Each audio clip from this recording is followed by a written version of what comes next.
5:15 a.m., December 28, 2014. Juanda Airport, Surabaya, Indonesia. 155 passengers and 7 crew members are boarding an AirAsia flight on a routine hop to Singapore, one of the world's busiest airports. Air traffic controllers assign the flight the call sign Wagon Air 8501. Wagon Air 8501. Good morning. Wagon Air 501, good morning. Join the tower. Go ahead. At the helm is Captain Irianto, a 53-year-old former fighter pilot with more than 20,000 flying hours under his belt. The co-pilot is 45-year-old Frenchman Remy Emmanuel Placel. He's flown over 2,000 hours. Also on board is 22-year-old trainee flight attendant Karanisha Haidar Fausi. The planned route from Surabaya crosses over the equator through latitudes that are home to the world's most destructive weather, known as the Intertropical Convergence Zone. It's the hottest place on the planet, I think, is the sea surface temperatures in the Intertropical Convergence Zone. That means there's lots of moisture going into the atmosphere from the ocean. Water vapor is the fuel for tropical storms. It's where the energy comes from. Although it's warm air that creates storms here, when it reaches high altitude, temperatures within the clouds drop dramatically to as low as minus 112 degrees Fahrenheit, as cold as winter in Antarctica.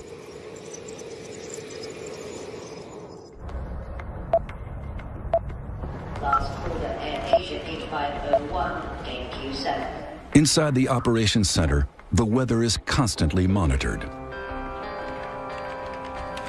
Itu tidak ada kondisi yang mengkhawatirkan. Ramalan cuaca atau prediksi cuaca pada hari itu di Surabaya tidak ada masalah. Tetapi di Singapura yang kami terima tafornya memang ada kondisi hujan ringan. The forecast is clear, but that could change at any moment.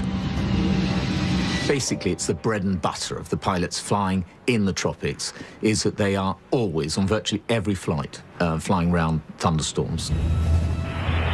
Juanda aircraft ready for start and push back.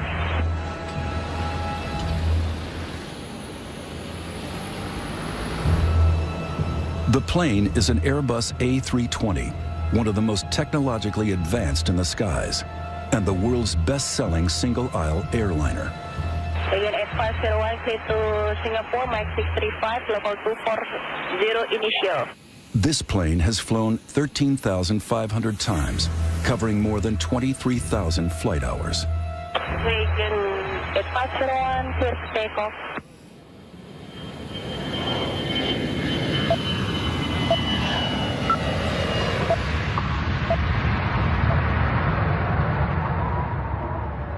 Passengers and crew settle in. 25 minutes into the flight, the plane is cruising at around 32,000 feet, now operating on full autopilot. A lot of the time, the plane is being flown by the autopilot. It's a normal flight. There's nothing abnormal about the situations or the scenario we're in. The Airbus 320's autopilot system consists of 7 computers. Airplanes are like computer games nowadays. There's a lot of pilots that will just engage the autopilot as soon as they're climbing to altitude and not touch it till they come home. And they can do that.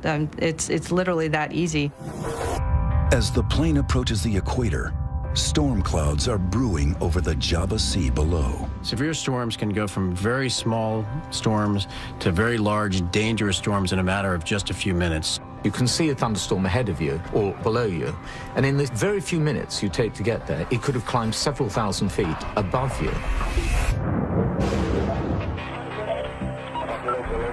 Air traffic controllers receive Flight 8501's final radio transmission. The plane requests permission to take a left turn and climb.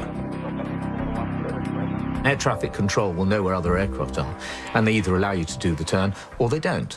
Sometimes they may delay your turn until another aircraft has passed. Several nearby aircraft have already changed course to avoid flying into the heart of the storm. Some of them deviated to the left, there were some deviated to the right, some flying higher.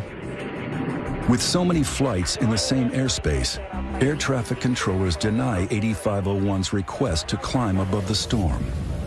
To be denied a climb, very normal. It happens on virtually every flight, because there you'll be passing through aircraft flying in the same direction as you, because it's always better to fly through weather than it is ever to hit another aircraft. With the possibility of severe turbulence ahead, the crew face a critical decision: to stay on course or change direction. This aircraft was the only one at 32,000 feet at that time. The other aircraft flying around the same air routes were at 30 to 38,000 feet. This animation shows the flight path of the plane's final minutes, halfway into its flight to Singapore. At 6:16, radar data records that the plane is cruising at around 32,000 feet. Seconds later, still cruising. But then, the plane deviates from its course and turns left.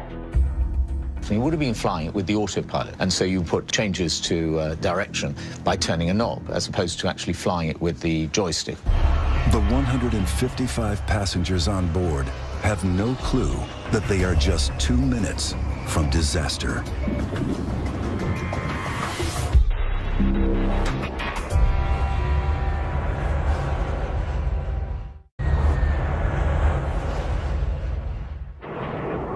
December 28th, 2014. An AirAsia flight to Singapore is flying into a thunderstorm. Modern airliners are designed to withstand the turbulence produced by severe weather, but a thunderstorm is not a place any pilot wants to be. Fear, definitely fear. There are no pilots who fly through a thunderstorm who don't experience fear. But you overcome that because you have a job to do. The guidance was you're going to encounter some thunderstorms. They didn't know how severe they would be. They didn't know precisely where they were going to be. So you don't know until you get into it. And then when you get into it, sometimes it's too late. A massive thunderstorm is the ultimate hazard for the crew of an airliner. In the last 50 years, bad weather has been a factor in over half of fatal commercial air accidents. I mean, there's so much energy that's being released in a storm like that. It's just chaotic. It's dangerous. It's turbulent. And there's an added force of nature to contend with: total lightning. Total lightning is both the cloud-to-ground lightning that we're all accustomed to seeing when it hits the ground, but in severe storms, there's 10 times as much lightning that is up in the cloud. At 6:16, radar data records that the plane is cruising around 32,000 feet. But then the plane turns left, and for reasons as yet unknown, it climbs steeply.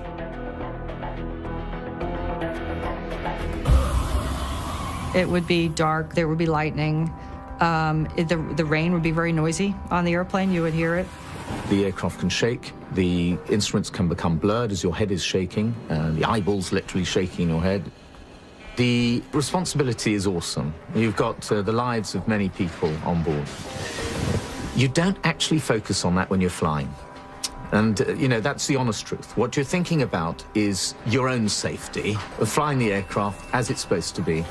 And if you look after yourself, you're going to be looking after everybody else on that aircraft. And it's not just the pilots that are pushed to the limit. When a plane enters severe weather, it will be exposed to forces all around the aircraft, which are pushing it in a particular direction.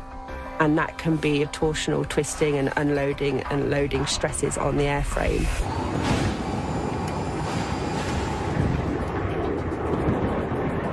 The plane climbs through 37,000 feet. As it climbs, its speed slows to just over 400 miles per hour. Just 20 seconds later, the flight is around 38,000 feet. Then, it slows down even more.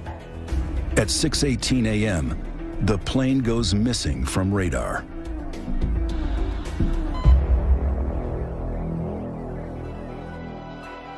Within an hour, air traffic control announces that they have lost track of the aircraft.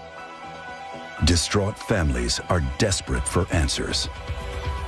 Airport manager Trikora Harjo prepares for the worst. Demikian juga segala sesuatunya yang berkaitan dengan krisis center dari mulai sarana komunikasi, kemudian papan pengumuman atau papan informasi kami siapkan, dan juga kami menyiapkan informasi-informasi yang tentunya nantinya akan dibutuhkan apabila memang terjadi benar adanya atau lost contact. Then, the news is made public. 162 people are feared dead after an AirAsia flight goes missing. Within 3 hours, a massive international search effort is launched, led by the Indonesian military.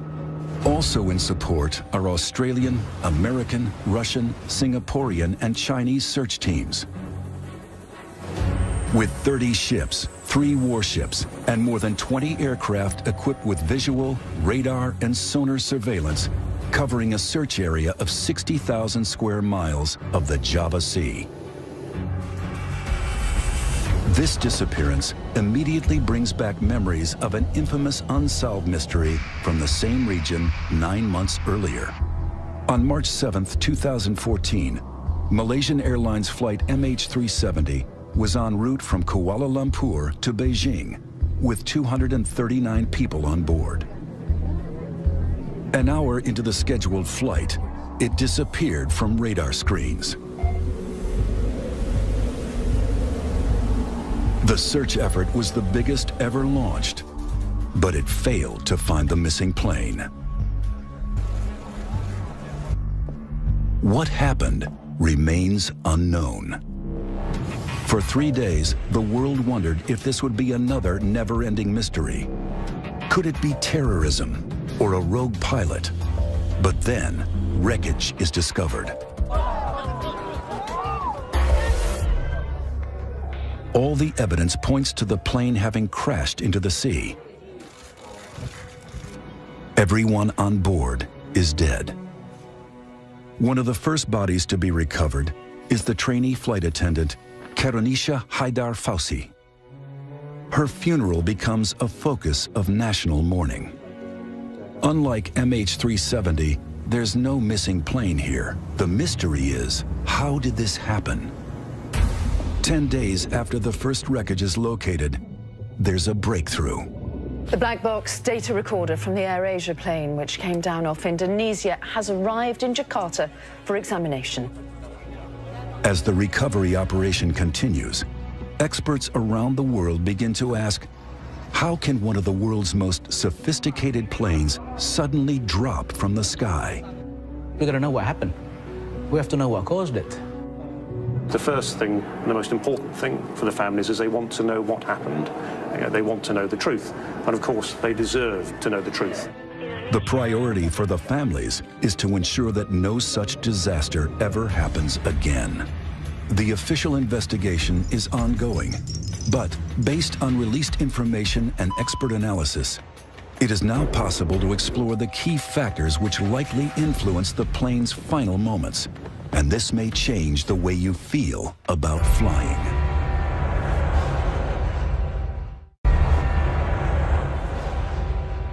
Though the researchers have the flight's black box, it only tells part of the story. Investigators dig into the data to tease out the accident's origin. We understand that there are 3 conditions that can cause the accident. First, the instrument, maybe the airplane itself, human error, and the last thing is the weather situation. The first question is, what caused the plane to climb so fast? After cruising at around 32,000 feet, the plane turns left and climbs steeply. Just 40 seconds later, the plane is over 37,000 feet. 38,000 feet. That's a climb of nearly 6,000 feet in less than a minute. 3 times faster than normal and outside the parameters set by the autopilot. So was the plane out of control, or was it direct pilot action? 6,000 feet per minute is a pretty hefty climb at altitude, no less, when the performance isn't as good. It's possible that they pulled the nose up and traded speed for altitude. That is possibly what happened, that the aircraft was climbed too steeply. But there could be another reason. It's possible that they got into an updraft and they were carried up by a bubble of air, basically. It's very turbulent and very chaotic and very dangerous, and what goes up has to come down. So you have a massive updraft, and then you get a massive downdraft, and that's just a terrible scenario for a plane and a pilot. You don't want to go into that. Experts have a good idea what happened after the plane got above 38,000 feet. The AirAsia flight must have stalled. Most people understand a stall as they would when they're driving a car, and that would be the engine stopping. That's not the case with aircraft. An aircraft stalling means that the airflow has actually broken away from the wing, and the aircraft no longer flies at this point. It is literally falling like a dead weight in the sky. The engine is still running, but the plane is falling. To see how this affects aircraft in flight, test pilot Dr. Guy Grattan is examining the profile of a wing in a wind tunnel. In the wind tunnel, you can see the flow demonstrated by these lines of smoke. At level flying, the airflow is steady around the wing. But then, as the angle of attack changes, just as it would in a climb, this happens. You reach a point where the flow starts to separate, starting at the rear top surface, and then it breaks up completely. This is known as the stall.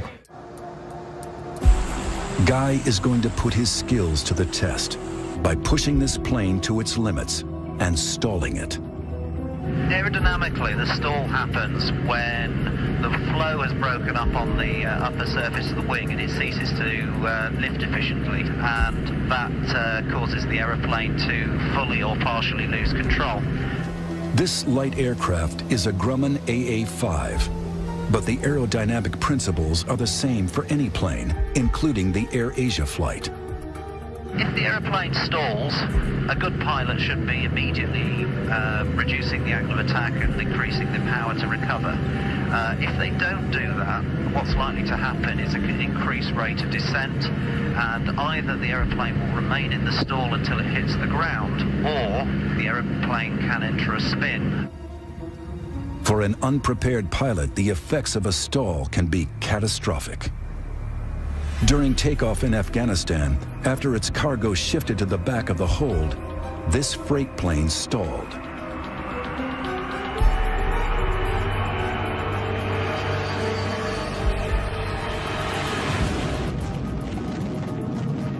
At this level, Guy is cruising, but at a very high altitude where the AirAsia plane was flying, all aircraft hit a point where speed becomes critical. It's an area known by pilots as Coffin Corner.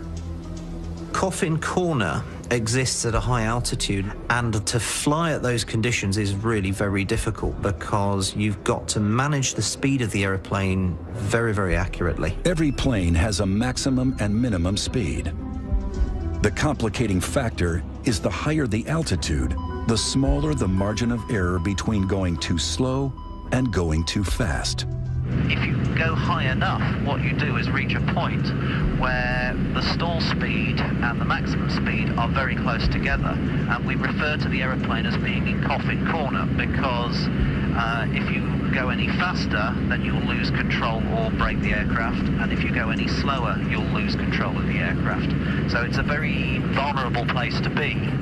Whether or not you're high up in Coffin Corner or at low altitudes, a stall possesses a unique challenge for a pilot. I'm just going to reduce the power, and then I'm going to hold the nose up. The effect of that is going to be that the speed's going to bleed off. Anything below 60 knots risks a stall. Okay, just closing the throttle now. You can see the speed is bleeding off now. At 65 knots, I've got a stall warner. Could this be what happened to the AirAsia flight? The airplane started to wallow. You can see the nose coming up. I've lost view of the horizon in front of me. It's about 55. I'm about to lose it.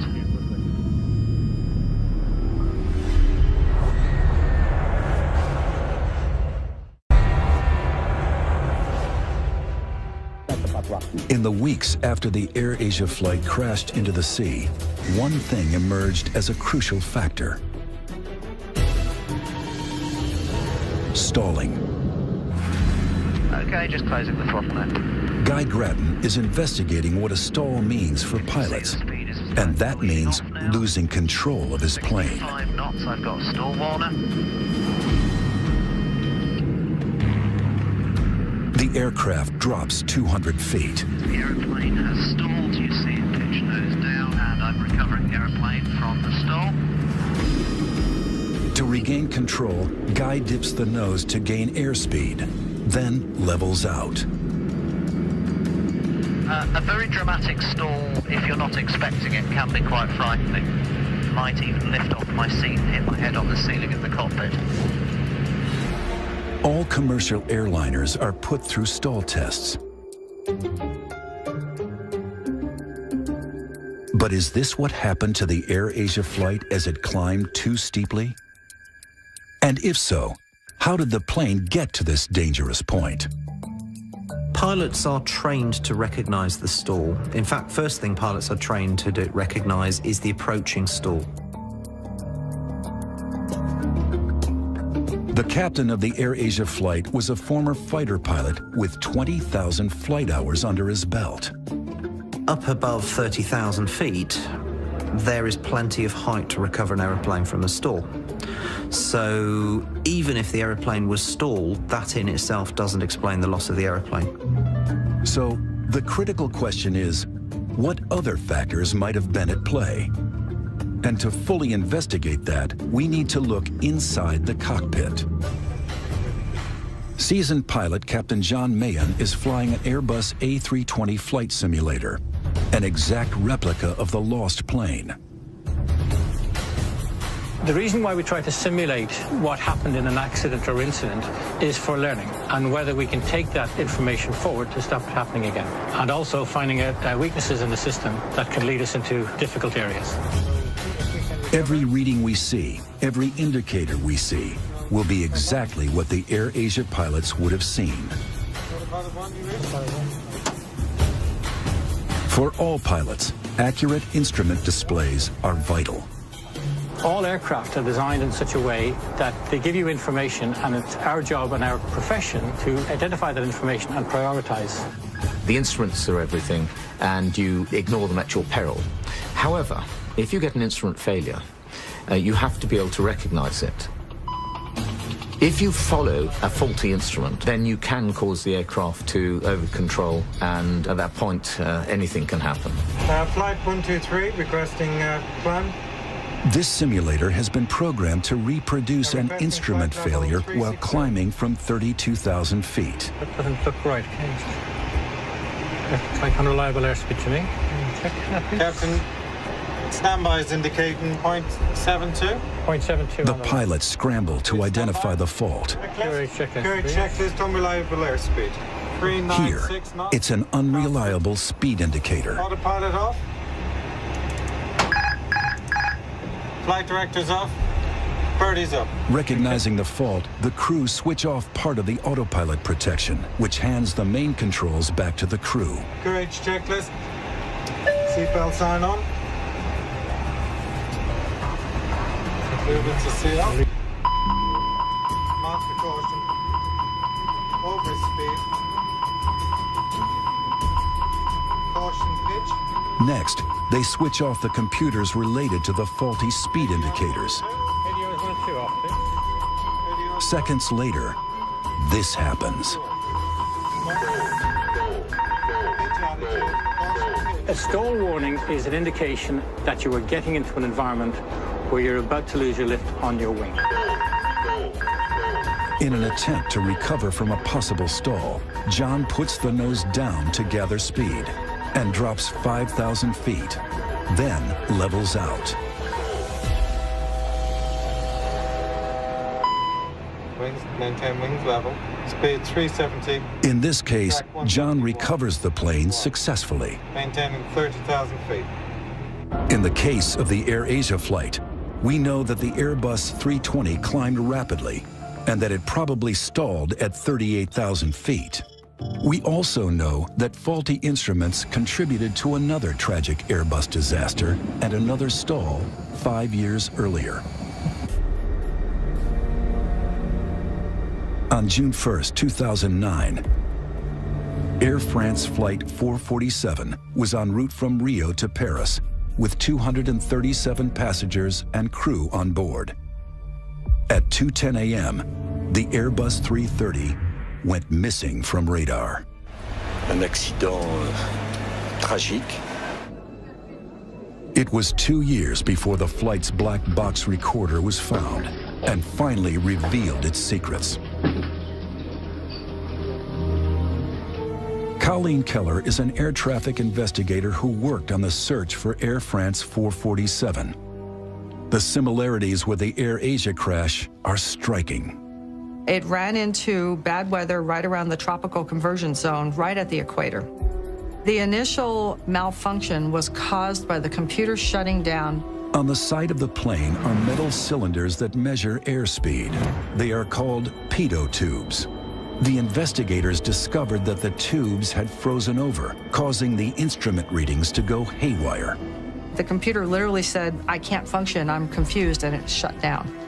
After the computer shut down, the pilots were forced to hand fly the airplane in a very difficult area, which is very high altitude. These are some of the actual words spoken by the pilots as recorded by the cockpit voice recorder. Qu'est-ce que vous voulez? On perd le contrôle de l'avion, là? They had the throttles back and they had the nose up, so both those combined to make it start to go very slow. They pulled the power back because they thought they were going too fast, and that put the airplane in a stall on a steep descent, like kind of a floating down descent. Unknown to the Air France passengers, the plane had dropped 10,000 feet per minute. Probably most people were sleeping or trying to sleep. There was a lot of turbulence. The lights were dimmed, and it would have felt like that the whole way down. I don't think people realized what was going on. In the cockpit, faced with unreliable instruments, the crew didn't realize that the plane was in a stall. If they had, the pilots could have recovered control. Instead, they continued to drop towards the sea. Putain, va taper. C'est pas vrai.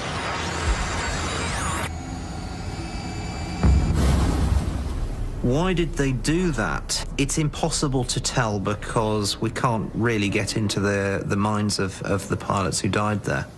The Air France tragedy highlighted the fact that pilots need to have better basic skills. I think people were very surprised at the confusion in the cockpit. People think of pilots as being very professional, but they're just human. Did the AirAsia flight suffer a similar fate? One thing we're looking at, which is rather like Air France 447, is potential problems with the aircraft, which then confuse the computer systems, which then cause a very heavy burden on the pilots. What could have forced these pilots to make a deadly split-second choice?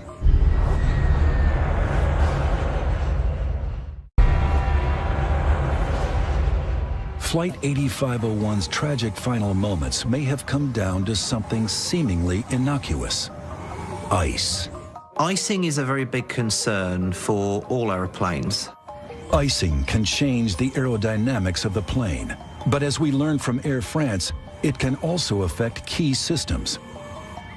There may well be an issue here about freezing of sensors. Satellite weather data from the day of the AirAsia crash reveals incredible freezing temperatures in the clouds. At the top of the storm, it's nearly as cold as the coldest day in Antarctica, as low as -112 degrees Fahrenheit. This wind tunnel replicates flying through a typical cloud at a temperature of just -4 degrees. Here, a pitot tube is put to the test. If the heaters that are supposed to keep the tubes warm fail, this happens. Ice blocks the tube, which means in the cockpit, the readings the pilots receive could be incorrect. But with no suggestion from the AirAsia authorities that these airspeed indicators failed, it remains speculation. The most plausible theory is potential problems with the aircraft and then how the crew responded to what the aircraft was doing. That the plane fell out of the sky is not in doubt. But what happened during its fall could shed light on the flight's final moments. In the weeks after the crash, there were reports that the plane had exploded before it hit the sea. Based on released information, this is what we can piece together. At an altitude of around 38,000 feet, the plane loses speed. Then it drops. Some experts estimate that at that point, it falls at a rate of 20,000 feet per minute, twice as fast as the Air France disaster, down to 24,000 feet, before all communications cut out. To investigate whether or not the plane broke up during its descent, Indonesian aviation analyst Jerry Sujatman is reviewing the data relating to the distribution of debris across the Java Sea. I think it's pretty certain that the aircraft went down in one piece. The wreckage pattern does not indicate any breakups prior to hitting the water, so we just have to look at the wreckage itself. And the telltale signs of it is that, yes, the aircraft would go down tail first, hit the water tail first. It's clear from the wreckage that mid-air structural damage is not a major factor here. From what we hear from the investigators, from the cockpit voice recorders, that up to the last moment, they did put all their efforts into try and saving the aircraft.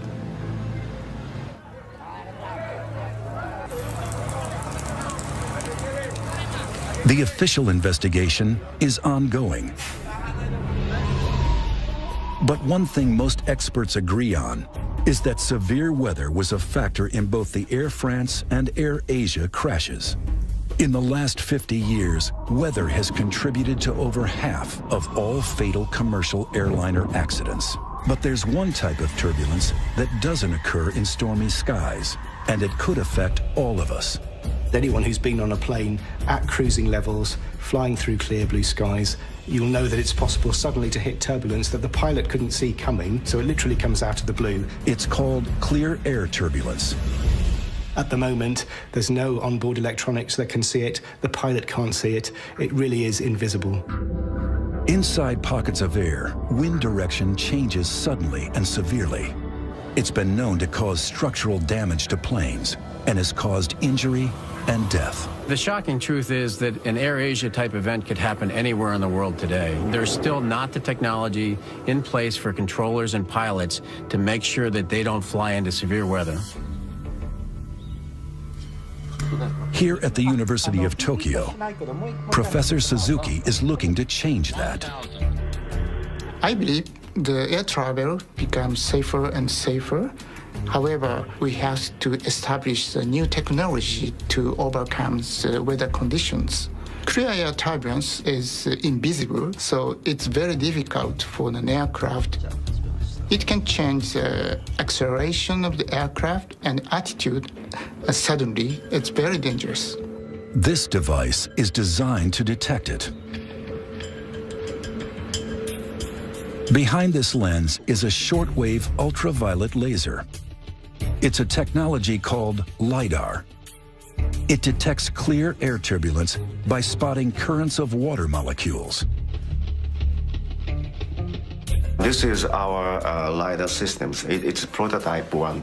And this is an optical antenna. And this antenna can receive the reflection from a laser beam. In flight tests, this LiDAR system detects the range of moving water molecules in the air at a distance of up to 18 miles. The aim is to develop a more streamlined onboard turbulence early warning system within years. So there is a possible future there for us in which we could see fleets of airlines fitted with this technology, making encounters with severe turbulence a thing of the past. There's one more advance being rolled out that is set to revolutionize our skies. And it might help prevent an AirAsia type crash in the future by tracking planes in real time.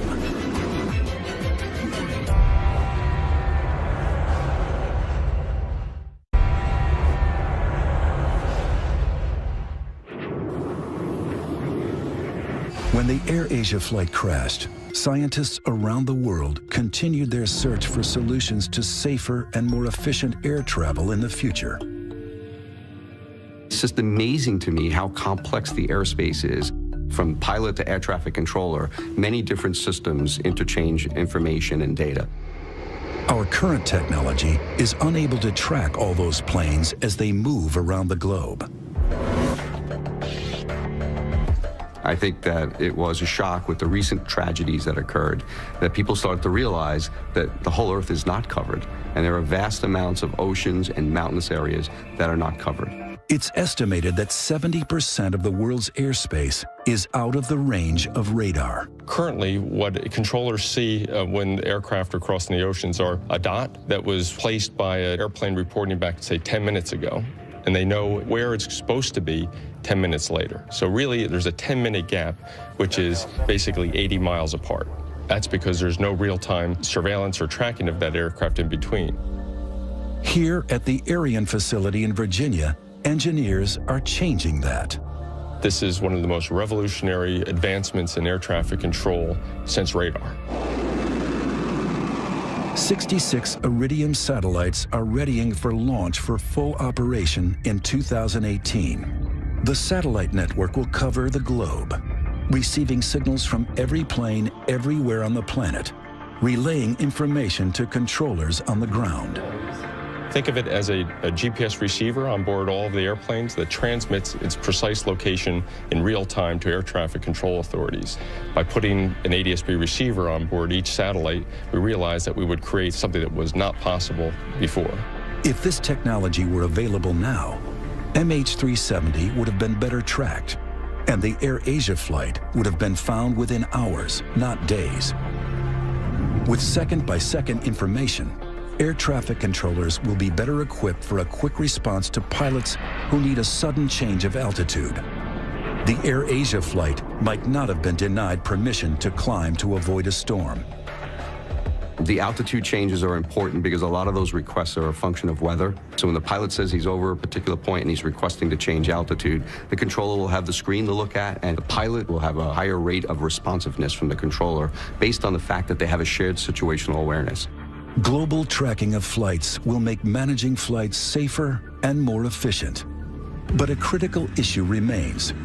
There's one unpredictable factor that's a cause in up to 80% of all air crashes: human error.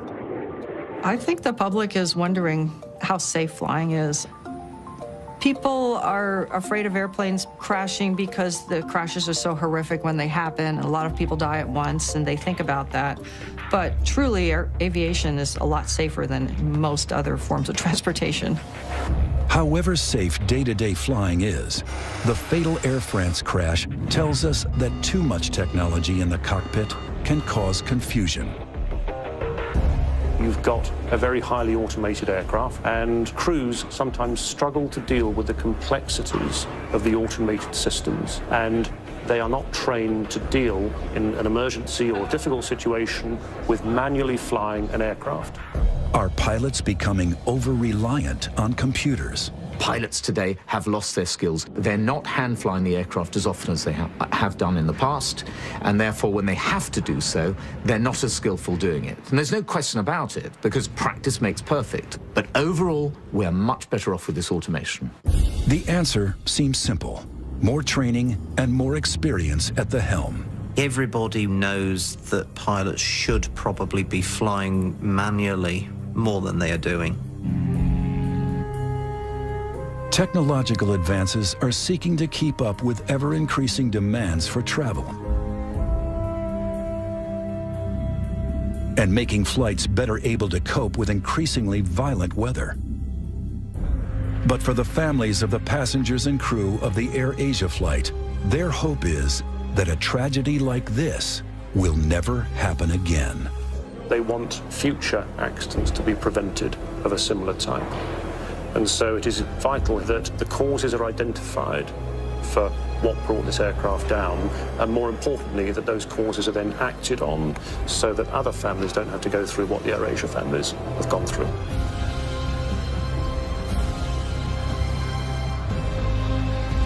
This